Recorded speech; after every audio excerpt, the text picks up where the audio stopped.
Welcome back to Anointed Tribe podcast. And I really want to say thank you for the last episode. Thank you for joining. Thank you for watching. Thank you for always being with us. I really, really do appreciate you.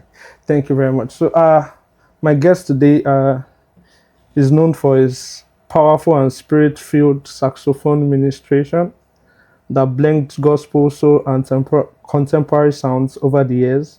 He has become respected in the gospel industry. He uses his instruments not just for entertainment, but also a tool for worship and inspiration.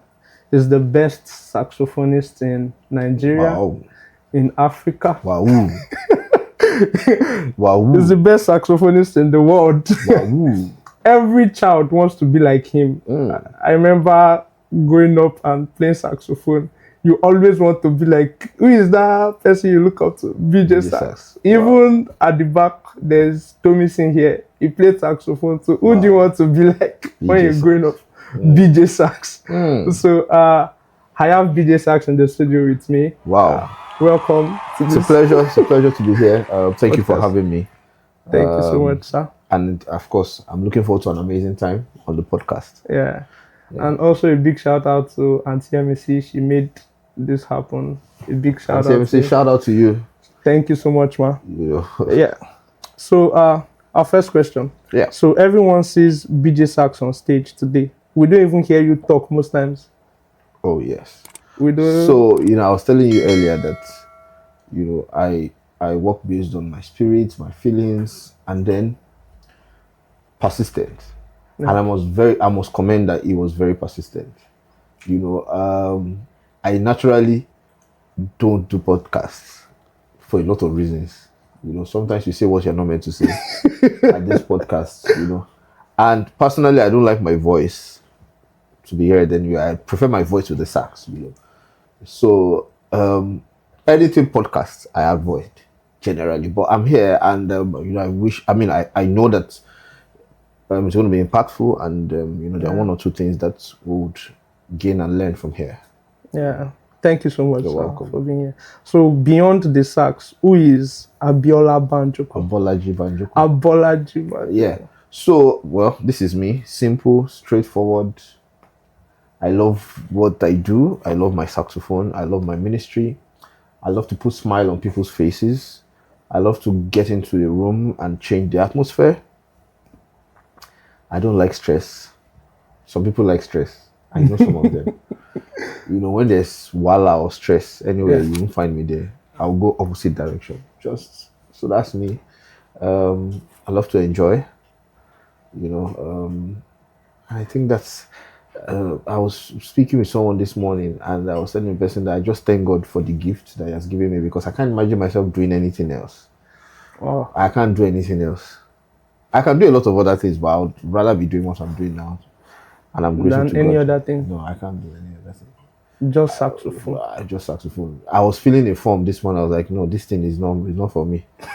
I'm telling you, it's not my area of calling at all. Staying in front of the system and doing.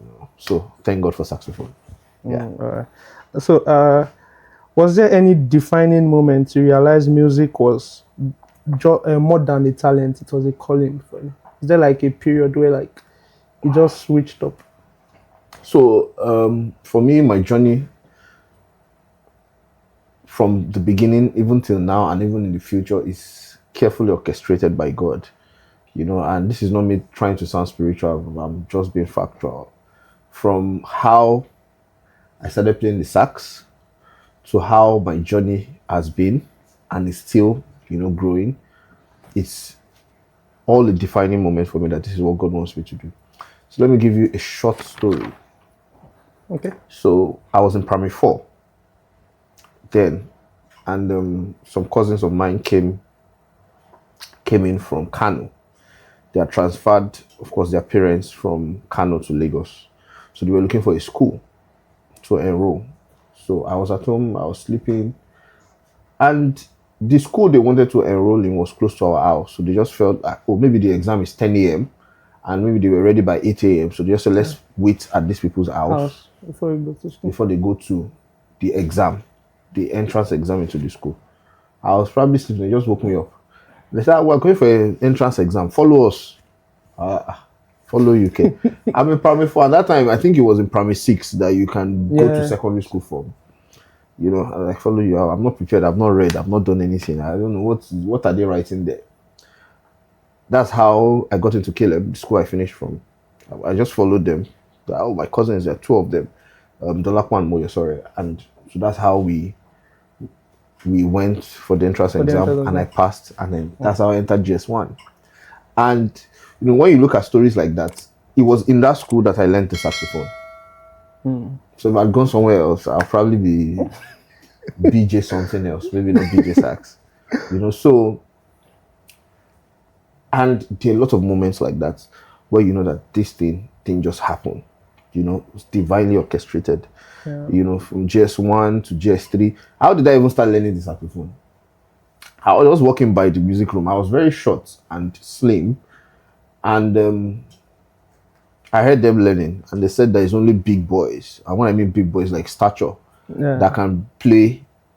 I was like, what are these people saying? So it's not as if I had any interest in music or anything, or I had a special talent, or I was just like, what are they doing there? Let me just enter the music room.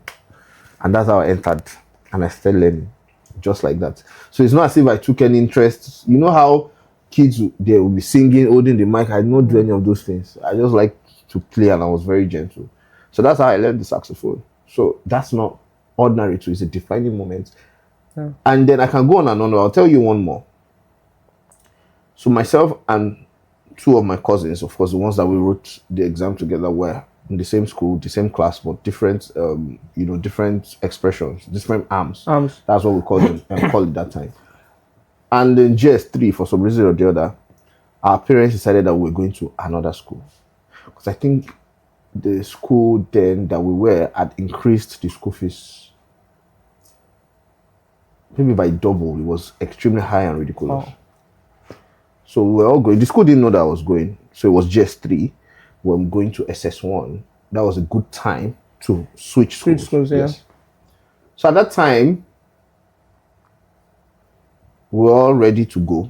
And then I got a scholarship to stay. To stay in the school. Yes. So that's how I stayed. So if I had gone to that time, I would have probably, because I You started, have left sax. Maybe. yeah, I started playing saxophone in GSS2. You understand? And then GSS3 was when we wanted to move. And normally that kind of scholarship does not exist in the school. And the school, they don't even know that I was leaving. So that's also a defining moment, that this is what I can go on and on at different points in my life. From when I finished, you know, I studied mechanical engineering. You know, I didn't study music. You know, I can go on while I was in university. When I finished, I wanted to work.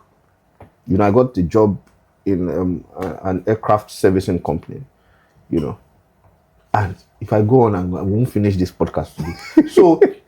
So when you talk about defining moments, you know, some of these things are confirmations that, you know, this is what I'm going to do. Yeah. So I can tell, even till yesterday, till tomorrow, till there are a lot of defining moments. Yeah, thank you. Wow, that's amazing. Yeah. So many people say instrumental music can preach without words. Have you had moments where someone told you your music changed your life? Well, there are lots of moments. You know, as I said, I have different examples for a lot of these things. But you know how sometimes you're not playing a song, you're just playing something, and that thing you're doing is ministering to someone. That thing you're playing is touching someone's life. You know how it is when we speak in tongues. You're not saying anything, Yeah. but you are saying something. Sometimes that's how improvisation and solos are. You know, when you're doing those things. And then, of course, miracle signs and wonders happen when these things happen. But yes, so there are lots of moments like that.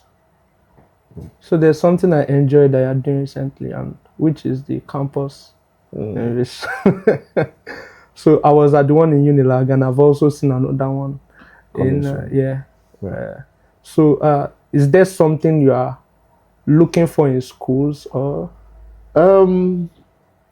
So I felt like over the years, you know, my music and my ministry has been directed towards our mommies and our daddies, high net worth people, Yeah. you know, and all that. So I felt like I should intentionally reach out to the younger generation, not just because I was once a student like them. I'm a product of scholarship. I'm a product of this kind of thing. So I felt like, let's reach out to the young people and empower them and take the gospel to them.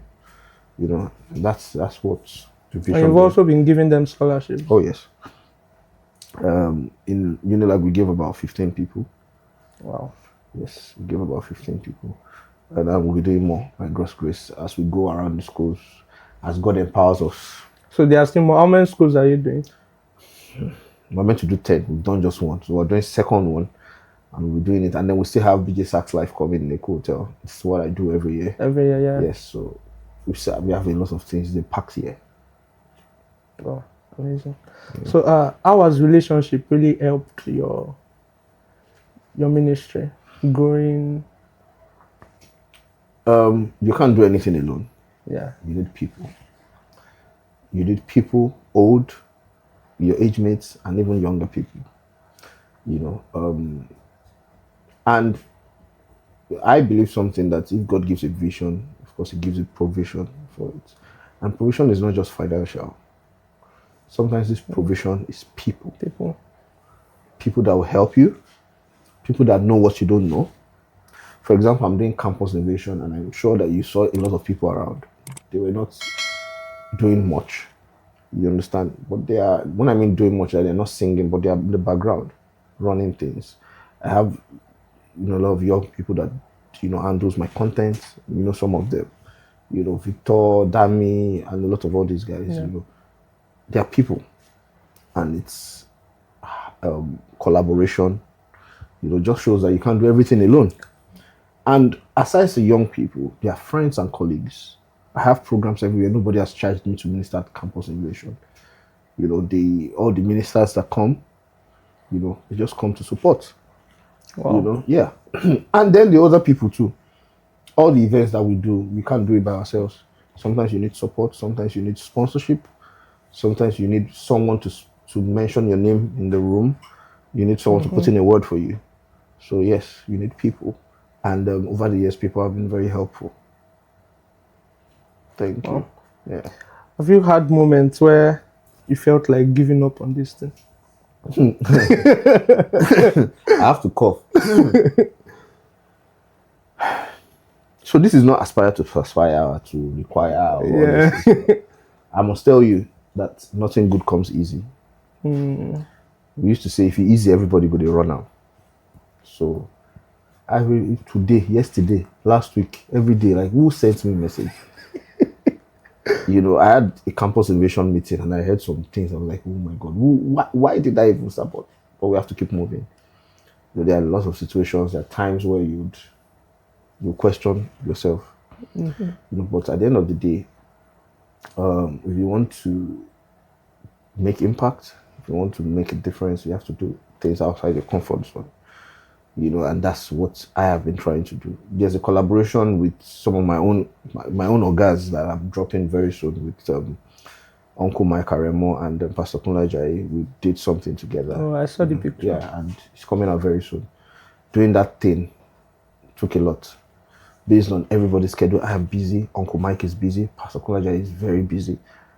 Trying to get everybody together. So at the end of the day, sometimes a lot of these things, sometimes you get frustrated. Sometimes you get frustrated. Sometimes you tell people to do things and they don't do it well. Sometimes you're like, what's next? What's the next level? So we get that all the time. Yeah. Wow, thank you so much, sir. You're welcome. You've inspired me. I don't want to give up all the time. There are sometimes there was a time I missed my flight. And they've done adverts. I was going to Chicago. And I was in London. And I tried my best. And in Chicago, I had 3 events. On a Sunday, I was meant to fly on a Saturday from London because I had an event in London. And I missed the flight. And On the Sunday morning, I had to come back to Lagos. I felt like I was being deported.